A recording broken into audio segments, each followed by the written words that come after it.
ప్రశ్న యూట్యూబర్ అతన్ని అరెస్ట్ చేయడం, అరెస్ట్ చేసిన తర్వాత జన సైనికులంతా కూడా ఫుల్ హ్యాపీ అవ్వడం,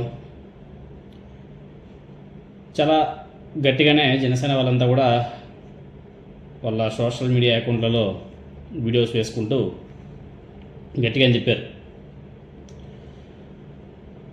ఇంతకీ ప్రశ్న రావణ్ణి పోలీసులు ఎందుకు అరెస్ట్ చేశారు? పిఠాపురం పోలీసులు ఎందుకు అరెస్ట్ చేశారు? మొన్న జరిగేటువంటి ఒక మీటింగ్లో ప్రశ్న రావణ్ పవన్ కళ్యాణ్ గారి మాటలని ఇమిటేట్ చేస్తూ ఆయన గతంలో ఏదైతే వైసీపీ నాయకుల మీద రెచ్చిపోయి మాట్లాడాడో సేమ్ అలానే కొంచెం తగ్గి తన వేలో కూటమి ప్రభుత్వానికి, పవన్ కళ్యాణ్కి, అదేవిధంగా కూటమి ప్రభుత్వ విధానాల మీద గట్టిగానే ప్రశ్నించాడు. పవన్ కళ్యాణ్ గారు గతంలో అన్నాడు కదా, వైసీపీ నా కొడకల్లారా చెప్పు తీసి కొడతా, ఒక్కొక్కరిని మోకాలు అరిగించేలా కొడతా, వైసీపీ ఎమ్మెల్యేల కొడుకులు ఇంక పెద్ద పెద్ద మాటలు మాట్లాడాడు. మీరందరూ కూడా చూస్తారు కదా ఆనాడు ఏం మాట్లాడాడు. సేమ్ అలానే కొంచెం ఇమిటేట్ చేస్తూ ఆ రేంజ్లో కాకుండా కొంచెం తగ్గి పవన్ కళ్యాణ్ గారి మీద గట్టిగానే ప్రశ్నించాడు రావణ్. సో ఆ మాటల్ని తట్టుకోలేని జన సైనికులు పాపం ఆ పిఠాపురం జన సైనికులు పిఠాపురం పోలీస్ స్టేషన్లో కంప్లైంట్ ఇవ్వడం, ఈ విధంగా మా deputy chief minister Pawan Kalyan గారిని అసభ్య పదజాలంతో ఇలా అన్నాడు ఫలానా ప్రశ్న అనే రావణ్, అతను ఇమీడియట్గా అరెస్ట్ చేయండి అని చెప్పి లోపు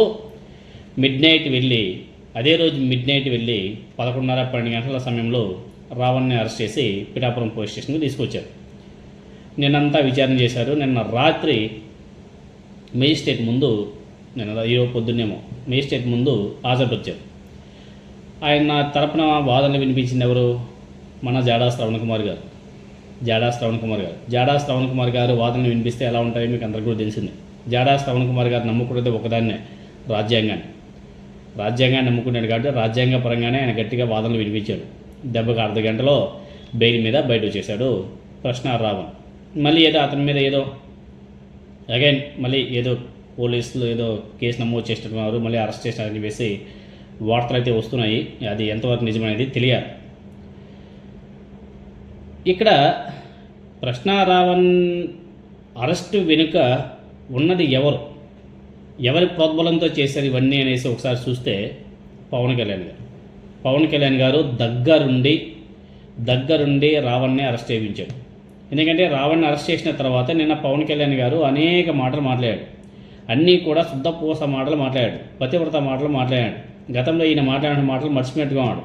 నిన్న మాత్రం అబ్బో మా మీద ఎవరైనా నోరు తెరిస్తే ఎత్తుకెళ్ళిపోతాం, అరెస్ట్ చేపిస్తాం, ప్రశ్నించండి, అంతేగాని వ్యక్తిగతంగా దూషించకండి, ప్రభుత్వ విధానాల మీద ప్రశ్నించండి, దోషణల మీద ఎందుకు దూషిస్తున్నారని చెప్పేసి పెద్ద పెద్ద ప్రతివర్త మాట్లాడాడు deputy chief minister Pawan Kalyan గారు.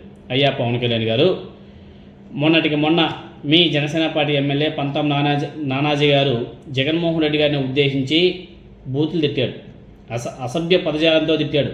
అతని మీద ఏమైనా సరే యాక్షన్ తీసుకున్నారా?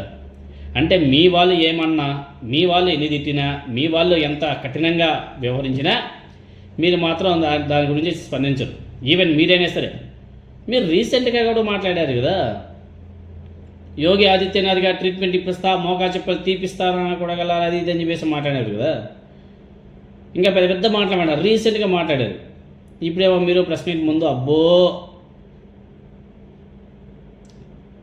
కాబట్టి మొత్తానికైతే ప్రశ్న రావణ్కి బెయిల్ రావడం, జన సైనికులంతా కూడా చాలా హడావిడి చేశారు. కానీ పాపం వాళ్ళ హడావిడి అంతా కూడా అర్ధ గంటలో ఊసా. జాడా శ్రవణ్ కుమార్ గారు వాదించే వాదనలు గట్టిగా వినిపించారు. వాదనలు అర్ధ గంటలో బెయిల్ మీద బయట వచ్చేసారు. ప్రశ్నించే వాళ్ళని ఎప్పుడు కూడా భయపెట్టకూడదు. ప్రశ్నించే వాళ్ళని భయపెట్టాలి.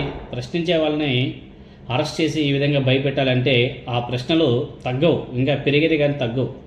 ఆయన ఇంకొక మాట అన్నాడు ఆ సభలో రావణ్ గారు, ఈ కూటమి ప్రభుత్వాన్ని కూల్చే వరకు మేము నిద్రపోవమని చెప్పేసి మాట్లాడాడు. ఎందుకంటే ఈ కూటమి అధికారంలోకి వచ్చిన తర్వాత నిజంగానే అసలు దోపిడీలు, దాడులు, ఏ విధంగా అసలు విధ్వంసం సృష్టిస్తున్నారు, ఏ విధంగా అక్రమంగా కేసులు పెట్టిస్తున్నారు, ఏ విధంగా ధ్వంసం చేయిస్తున్నారు మనందరం కూడా చూస్తున్నాం. కొత్త సాంప్రదాయానికి తెరలేపింది కూటమి ప్రభుత్వం. నెక్స్ట్ వచ్చే ప్రభుత్వం కూడా దీనికి కంటిన్యూ చేస్తుంది. కంటిన్యూ చేస్తే ఎలా ఉంటుందో కూడా ఇప్పటికే చాలామందికి అర్థమైంది. తెలుగుదేశం పార్టీ కార్యకర్తలకు అయితే బాగా అవగాహన ఉంది. పాపం జనసేన పార్టీ కార్యకర్తలకే ఇంకా అవగాహన రాలేదు. ఈ అవగాహన నెక్స్ట్ ప్రభుత్వం మారిన తర్వాత నెక్స్ట్ మాత్రం జనసేన కార్యకర్తలకైతే బాగా అవగాహనకు వచ్చే అవకాశం కూడా ఉంటుంది. తెలుగుదేశం పార్టీ కార్యకర్తలకైతే తెలుసు, కానీ జనసేన పార్టీ కార్యకర్తలకే ఇంకా పూర్తిగా అవగాహన రానట్టుగా ఉంది. ఎందుకంటే అది అంతే, ఆ పిచ్చిలో ఉంటారు, ఆ మత్తులో ఉంటారు కాబట్టి వాళ్ళకి తెలియదు. ప్రభుత్వం మారిన తర్వాత ఆ పిచ్చి, ఆ మత్తు మొత్తం కూడా వదిలిపోతుంది. సో చూద్దాం మరి నెక్స్ట్ మళ్ళీ ఆ ప్రశ్న రావణ్ణి పోలీసులు అరెస్ట్ చేసినట్టుగా ఉంది.